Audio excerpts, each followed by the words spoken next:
everyone, and welcome back to another video.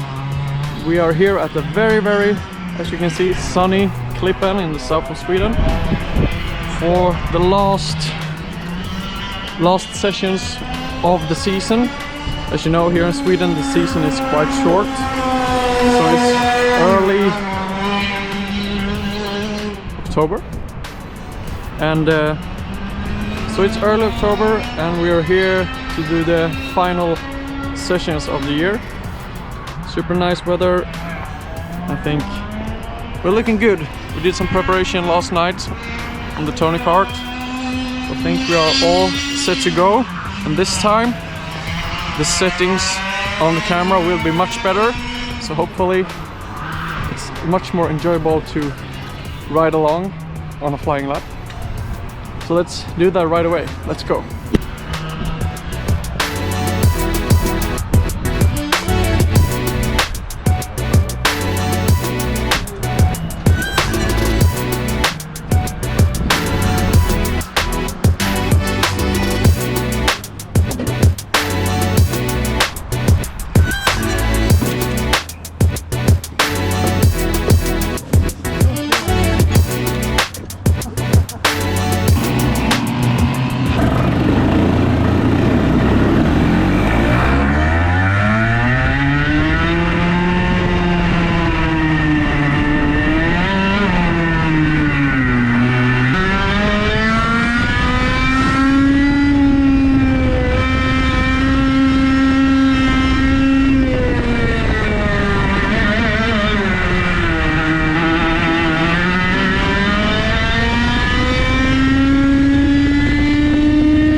So there we have it, guys. The final race weekend of the season is officially over.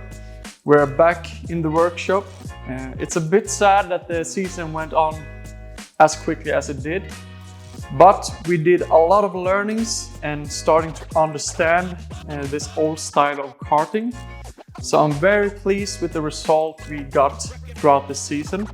Of course, perhaps not as much driving as I would have hoped for, but that's okay. We have plenty of driving to do in the next season, and then we're gonna increase the level, and I think we're gonna be really quick next season, hopefully. Still getting the grips of how to apply the brake in the best and optimal way. As you saw from the footage, there's still a lot of improvement to do in my driving, but that's what we fight for. I think it's a really challenging way to drive and really finding the time out on the track and driving smooth and finding the rhythm. And this style of karting has been a lot more challenging than I actually anticipated. But it's a really great challenge. I really enjoy the style of driving, but I'm not gonna lie, I'm actually quite beaten up from yesterday. I think I'm not relaxed enough. I'm sitting and being a bit too tense while driving, so a lot of things to improve on that end as well. The Tony Kart performed really well throughout all of the sessions yesterday, and it responded really well on the setup changes that we did. So we adjusted a little bit on the width on the front axle and also the width on the rear axle. Experimented a little bit with different tire pressures. As you saw, it was really cold the first part of the day, the morning. But then when the sun really started to shine, the temperatures rised, and yeah, the tires came alive a lot more, so we needed to decrease the pressure a little bit. So I think the final sessions I really felt 100% comfortable for the first time, which was a really great success. So yeah, really happy. But of course, as you could expect, we have a few battle scars from the sessions we have been driving. Of course, many of them come from the huge crash we had in the last episode. So if you haven't checked that out yet, I recommend you to do that. It's a quite spectacular crash, I must say. But the most sad part, I would say, is the Nassau panel. As you can see here, we have a big crack. So we're currently searching to find one of these, either old stock or newly made.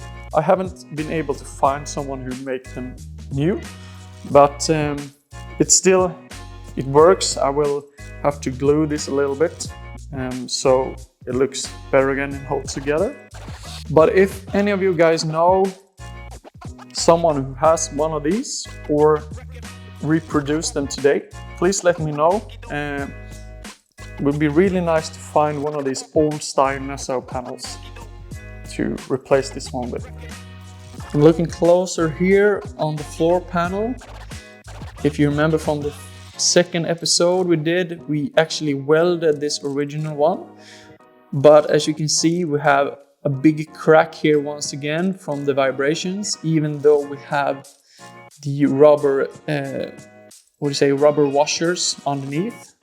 So we need to address that during the winter, and the same goes for this section here. We have a little bit of a crack there as well, we need to weld. So I'm not sure, the reason why we saved this one was that we have this really nice Tony Kart engraving, as you can see here. So maybe we're gonna do a new one or try to save this one once again. Let me know what you guys think. Should we do a new one or should we replace it?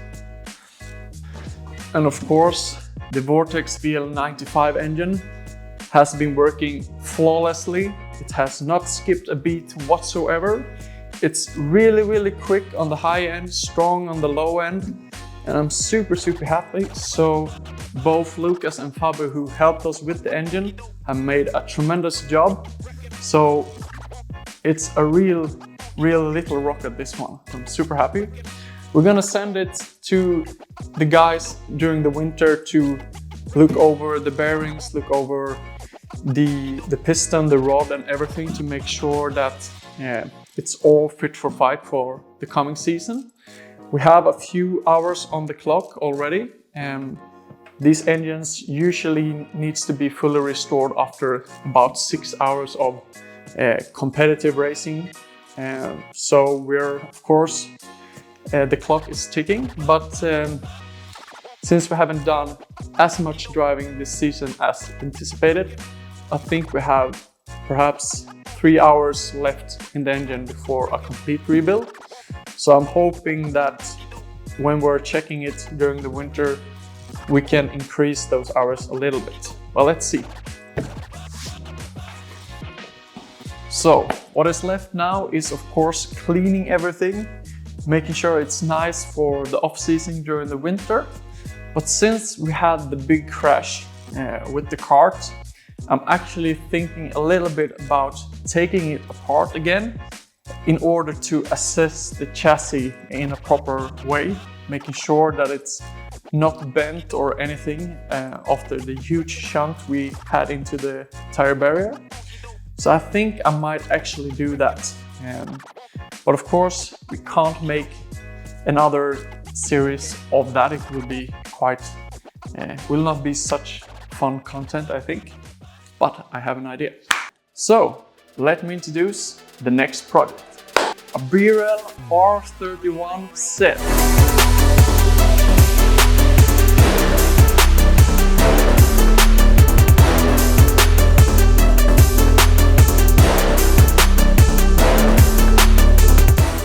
Yes, so we have brought a new project to the channel. I'm very excited to get going and making this as nice as the Tony Kart, and of course bring you guys along for the journey. So what are we looking at here? Well, as I said, it's a BRL R31 Z, homologated just at the break of the year 2000. The specification is actually fairly similar to the Tony Kart. We have a 40mm rear axle, the same diameter of the tubing of the chassis, but of course different geometrics and different style of kart. On the Tony Kart we are running the Vortex VL95 engine, so I thought it would be a really cool thing to buy the evolution of that engine, which is this one, the Vortex VL98. So the layout of the engine is very much the same, but it's an upgrade from the VL95. So visually, I think this engine looks a lot cooler. The cooling fins are a bit more aggressive. We have this really nice plastic covers to channel the air to increase the cooling. And we know that the state of this engine is perhaps as bad as the VL95 was in the beginning. So of course we're gonna do a complete rebuild of this one, but that we will do in a later episode. We are running a Tilotso carburetor instead of an IBEA, which we have on the VL95.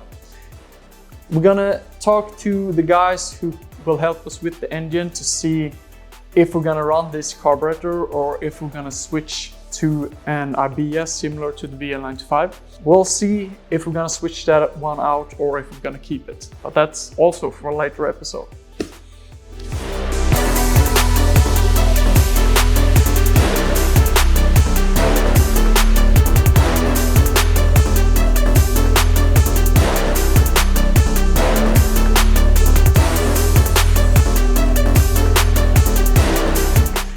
The chrome parts of the BRL is actually in much better shape than in comparison with the Tony Kart. But these ones are actually in such good shape that we will be able to just polish them a little bit and they will look almost as brand new. We all know that the chrome bits are usually very expensive to replace or to re-chrome, so that is a big plus in the budget for this project.